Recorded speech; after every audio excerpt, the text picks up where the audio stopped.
Hello नमस्ते my dear friends, मैं आपका दोस्त अफलातून। आज बहुत दिनों के बाद पे एक वीडियो बना रहा हूँ।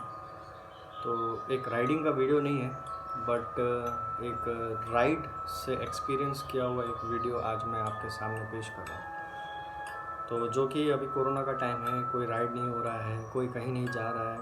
मेरे फ्रेंड्स भी, मेरे टीम भी सभी घर पे हैं, सेफ़ हैं और वेदर का मज़ा ले रहे हैं। आज वेदर बहुत ही ज़्यादा सुंदर और कूल है। हल्की हल्की बारिश और ठंडी ठंडी हवाएं चल रही हैं। तो जैसा कि वेदर है उसी टाइप से मुझे उस वेदर के हिसाब से एक उस वेदर के हिसाब से एक वीडियो बनाने का दिमाग पे सोच आया। तो आप लोग शायद इस बैकग्राउंड को याद करोगे, ये जो पीछे से क्रीपी सा बैकग्राउंड चल रहा है।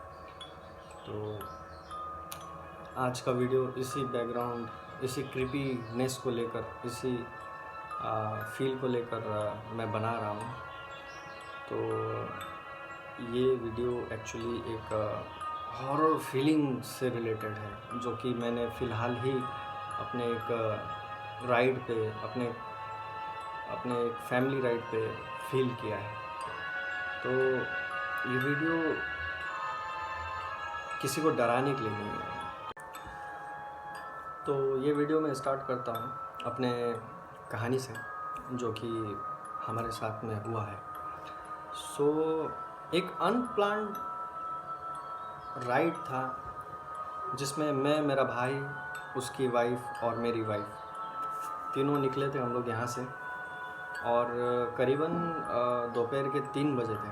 तो सब लोग ने फटाफट से एक प्लान किया कि कहीं निकलते हैं।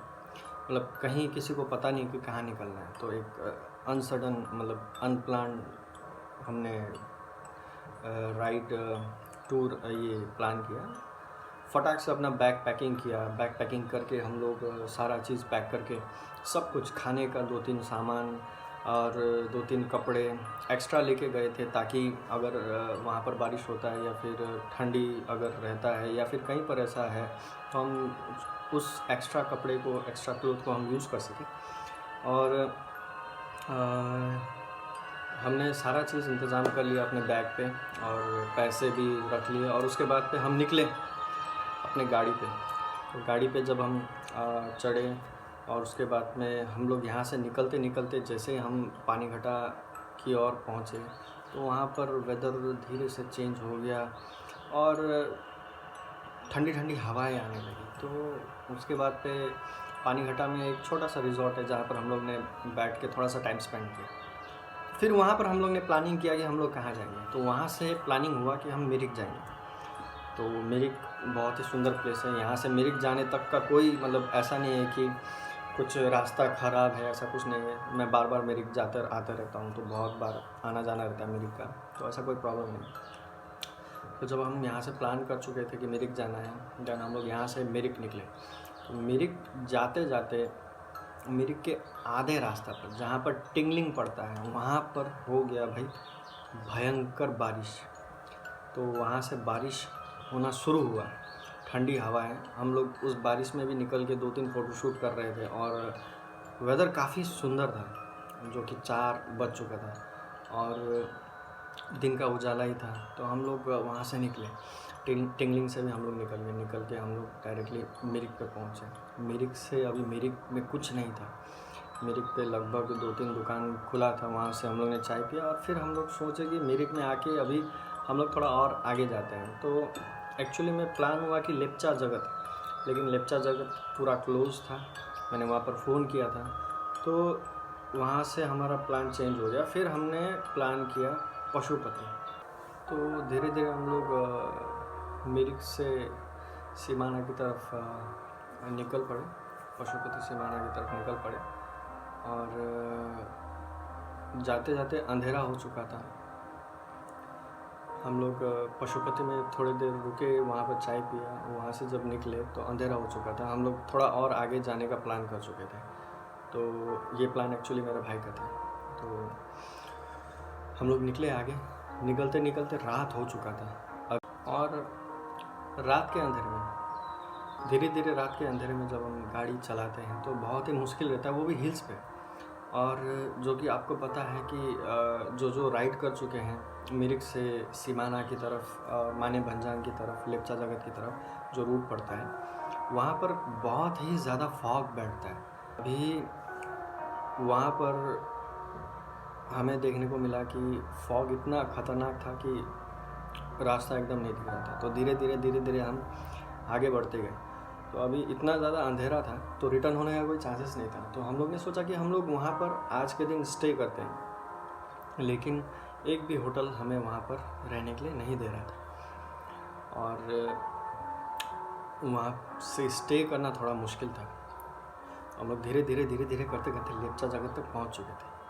अभी लेप्चा जगत से जब हम रिटर्न आएंगे उस अंधेरी रात में, हम जा तो चुके थे, जो कि बहुत ही ख़तरनाक रास्तों को क्रॉस करके हम जा चुके थे। मतलब मैं जब भी जाता हूँ मेरी, तो ऐसा कोई फीलिंग नहीं था, लेकिन उस दिन रात हो चुका था और इतना ज़्यादा अंधेरा और इतना ज़्यादा फॉग, ऊपर से हल्की हल्की बारिश, तो हिम्मत नहीं आ रहा था कि हम रिटर्न करें।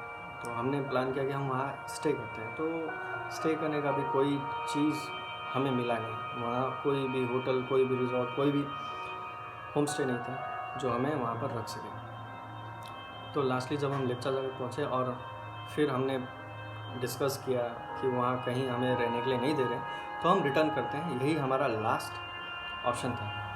तो अभी मेरा भाई बोल रहा था, भाई मुझे तो बहुत डर लग रहा है, रिटर्न होते समय आ तो गए लेकिन रिटर्न होते समय ज़्यादा फॉग रहेगा, ऊपर से बारिश और बढ़ गया था और हम रिटर्न कर रहे थे। तो मेरा भाई आगे ड्राइव कर रहा था, मैं इस साइड पे बैठा हुआ था, लेफ़्ट सीट पे, फ्रंट पे। तो जब हम रिटर्न कर रहे थे, मिरिक का रास्ता, मुझे वो एक्चुअली मिरिक का रास्ता ऐसा लग ही नहीं रहा था, मुझे लग रहा था मैं कहीं और ही हूँ, क्योंकि हर जगह फॉग था। और जब हम गाड़ी के अंदर से बाहर देख रहे थे तो कुछ भी नहीं दिख रहा था। तो देखने के लिए, मेरे भाई को डायरेक्शन देखने के लिए और बताने के लिए मुझे बार बार मतलब खिड़की से बाहर निकल के देखना पड़ रहा था कि आगे रास्ता है या नहीं है। तो जब भी मैं बाहर देखता, ठंडी ठंडी हवाएं सिर पे लगती, भीग रहा था मैं, बारिश हो रहा था और रास्ता बाहर निकलते हुए दिखता था, भीतर आता था नहीं दिखता था। तो बहुत प्रॉब्लम रहा, इतना ज़्यादा प्रॉब्लम रहा, ऊपर से डर, ये रास्तों पे हम कभी अपने वाइफ को लेके नहीं गए, तो एक टाइप से डर रहता। और वहाँ के लोकल्स कहते भी हैं कि वहाँ पर कुछ है, नेगेटिव एनर्जी है जो बहुत प्रॉब्लम क्रिएट करता है। बहुत ही लोगों ने देखा है और बहुत ने सुना है, तो हम भी उसी सुने हुए बात को लेकर चल रहे थे।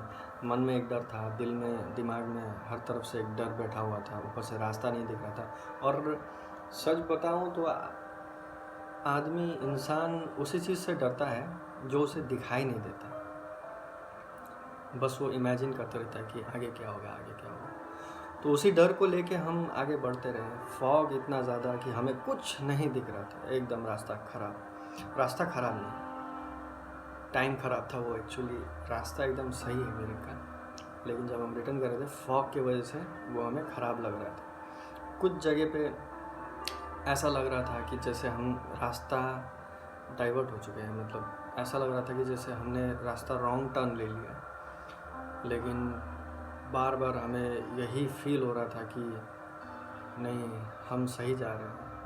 एक मन में था कि हाँ, हमें आज घर जाना है। जैसे पूरे रास्ते में मैं बार बार खिड़की से बाहर निकल के अपने भाई को रास्ता बताते कभी मैं उसे बोलता हूँ कि भाई इस तरफ, कभी बोलता हूँ उस तरफ, इस तरफ उस तरफ, करते बीच में हमारी गाड़ी रुक भी गई थी।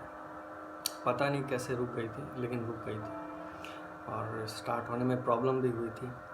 देन किसी तरीके से हमने स्टार्ट किया और जैसे तैसे करके हम उस रास्तों पर क्रॉसिंग कर रहे थे। और सच मानो, जब आपको और जल्दी जाना होता है ना, तभी आपका लेट होता है।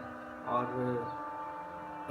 इस तरीके का खौफनाक जो समय रहता है, इस तरीके का जो बैड टाइम रहता है, इस तरीके का कुछ भी कहो आप, वो थोड़ा लेट ही क्रॉस होता है, लेट ही जाता है।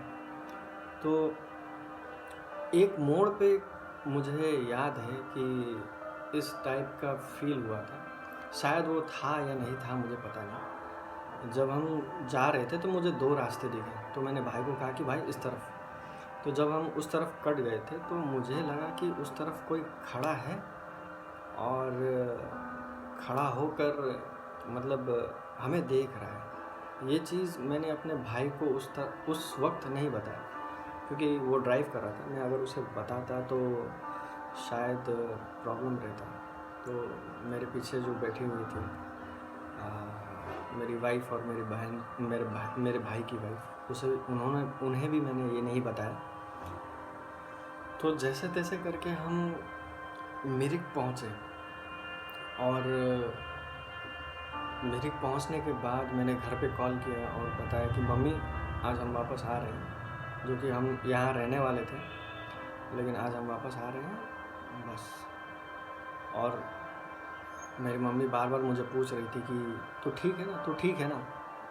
उन्हें भी शायद पता चल गया था मेरे आवाज़ से कि शायद कुछ हुआ है। तो उसके बाद में जब मैं वापस आया, मुझे कुछ ठीक नहीं लग रहा था, मेरा हालत थोड़ा ठीक नहीं था। मुझे लग रहा था कि कहीं मुझे बुखार आ रहा है ना, कुछ है ऐसा। शायद ये हो सकता है कि मैं थोड़ा ज़्यादा ही उस चीज़ को सोच रहा था, या हो सकता है कि शायद ऐसा हो भी कि हाँ मुझे हुआ है कुछ। जब हम घर आए एकदम रिलैक्स हो गया, सारा चीज़ ठीक हो गया, आराम से रहे। और उसके बाद में वो डर, लगभग उस रास्ते का डर, उस फॉग का डर और उस चीज़ का डर जो मैंने देखा, वो कम से कम 2 दिन तक मेरे साथ रहा। और 2 दिन के बाद मैंने अपने भाई को बताया कि भाई ऐसा हुआ था। तो वो भी शॉक्ड हो गया कि तूने मुझे पहले क्यों नहीं बताया। तो मैं अगर उसे बता देता उसी वक्त तो ये प्रॉब्लम होता। घर पे मैंने किसी को बताया नहीं है, और शायद अब इस वीडियो को देखने के बाद सबको पता चल जाएगा। तो ये जो राइड के बाद में मुझे एक एक्सपीरियंस के तौर पे मैं आपको कह सकता हूँ कि क्या हुआ। कभी भी अगर आपको कोई कहता है कि आज मत जाओ, या अपने बड़े बुजुर्ग कभी कहते हैं कि आज घर से मत निकलो, तो उनका कहना मानना चाहिए, निकलना नहीं चाहिए। मैं बता नहीं सकता कि उस दिन हमने क्या फीलिंग किया है। उस दिन हमने बहुत ही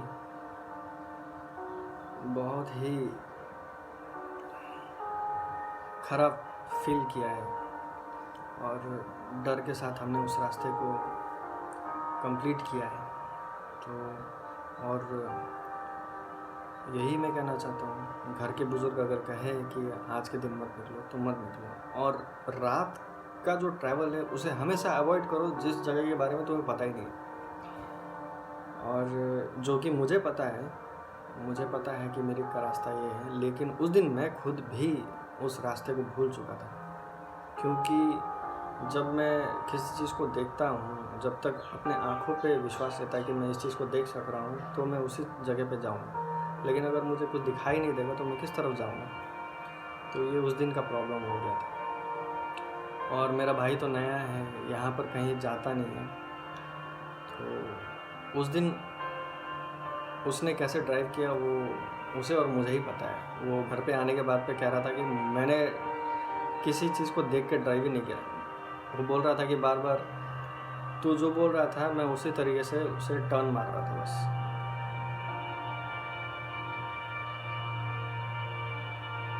भाई भगवान का नाम लिया और सारा चीज़ सही हो गया। मैं आप लोग को यही रिकमेंड करूँगा कि रात के टाइम में आप लोग दूर राइड ना करें। जब आपको लग रहा है कि आज के दिन नहीं करते हैं तो मत कीजिए। हाँ, आपको लगता है कि आपका बॉडी स्ट्रांग है, आपका माइंड स्ट्रांग है, तब आप कीजिए।